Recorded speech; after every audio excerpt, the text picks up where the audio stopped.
प्रणाम। हम एगो कोहबर गीत सुनबै छी, सुनै जाइ जाओ। अहाँ सबके नीक लागत हमरा चैनल के लाइक शेयर सब्सक्राइब करबै। एक रात में दो दो कोहबर बनी, एक नैहर में एक सासुर में। एक रात में दो दो कोहबर बनी, एक नैहर में एक सासुर में।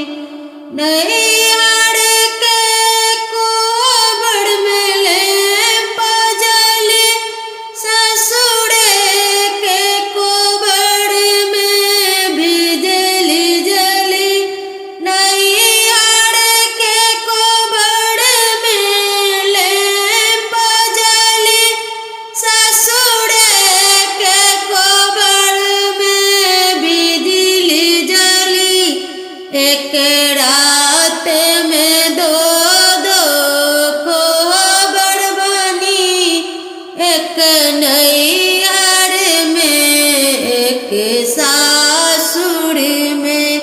एक रात में दो दो कोहबर बनी, एक नैहर में एक सासुर में।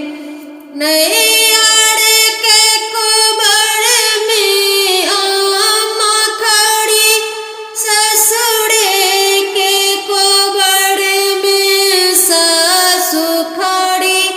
नैहर के कोहबर में अम्मा खड़ी, ससुर के कोहबर में सासु खड़ी। एक रात में दो दो कोहबर बनी, एक नैहर में एक सासुर में। नैहर के कोहबर में बहिन खड़ी, ससुर के कोहबर में ननदी खड़ी।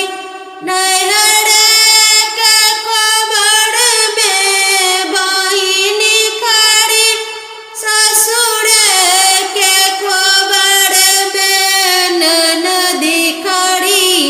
एक रात में दो दो कोहबर बनी, एक नैहर में एक सासुर में। नैहर